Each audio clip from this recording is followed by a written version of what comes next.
ഇന്നത്തെ ലൈവിൽ കണ്ട കാഴ്ചയാണ് കേട്ടോ. എന്താണെന്ന് വെച്ചാൽ ഞാൻ പെട്ടെന്ന് നോട്ടീസ് ചെയ്ത് സൗണ്ട് മാത്രം കേൾക്കുന്നുണ്ടേ. ഇതിനകത്ത് ആൾക്കാരെ ഒന്നും കാണുന്നില്ല. ഞാൻ വീണ്ടും വീണ്ടും സൂക്ഷിച്ച് നോക്കി എവിടെയാണ് ഈ സംഭവം നടക്കുന്നതെന്ന്. പക്ഷേ അത് ആ ഡ്രസ്സിങ് റൂമിൽ രണ്ടുപേരുടെ സംസാരം കേൾക്കുന്നു. ആദ്യം എനിക്ക് മനസ്സിലായില്ല, പിന്നാണ് മനസ്സിലായത് രതീഷും സിജോ. സംഭവം എന്താണെന്ന് വെച്ചാൽ സിജോയെ പറഞ്ഞ് പിരികേറ്റുന്നതാണ് കാണുന്നത്. അതായത് നിന്നെ ഞാനിവിടെ വിന്നറാക്കിയിട്ടാണ് തിരിച്ചു പോകേണ്ടത്. ഞാനൊരു ഗസ്റ്റാണ്, അതുകൊണ്ട് എനിക്കൊരിക്കലും വിന്നറാകാൻ പറ്റില്ല.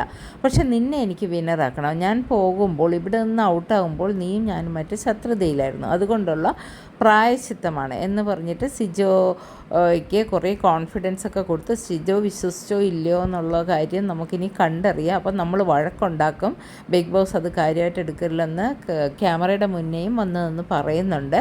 അങ്ങനെ സിജോയും സമ്മതിച്ച് ഏറെക്കുറെ സന്തോഷിച്ചൊക്കെയാണ് പോയേക്കുന്നത്. അപ്പോൾ ക്യാമറ ഫോക്കസ് ചെയ്യുന്നതാണ് ഈ കാണിക്കുന്നത്. ബിഗ് ബോസിനോട് പറയുന്നുണ്ട് എന്തെങ്കിലും കുറ്റം ഉണ്ടെങ്കിൽ ഞങ്ങൾ രണ്ടുപേരെയും കൺഫെഷൻ റൂമിനകത്ത് വിളിച്ചിട്ട് പറയണമെന്ന്. അതിനിടയ്ക്ക് കിച്ചണിലൊരു ജഗപുകയുണ്ടായി. അതിനെപ്പറ്റി വേറൊരു വീഡിയോയിൽ ഞാൻ പറയുന്നതാണ്.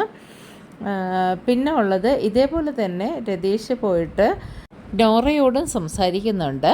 അപ്പോൾ നോറ ഇന്നത്തെ ലൈവിൽ രാവിലെ ഒന്നും കണ്ടില്ല. ഞാൻ വിചാരിച്ചു നോറ എവിടെ പോയി എന്ന്. അപ്പോൾ അതുപോലെ നോറയ്ക്ക് ഇപ്പോൾ കണ്ടൻറ്റില്ല. ഇന്നലെയും ഞാനും വീക്കെൻഡ് എപ്പിസോഡിലൊക്കെ തിളങ്ങി നിന്നുവെങ്കിൽ നോറയുടെ ഒരു ക്യാരക്ടറുണ്ട് എപ്പോഴും ഇങ്ങനെ പിണങ്ങി കിടക്കുക എന്നുള്ളത്.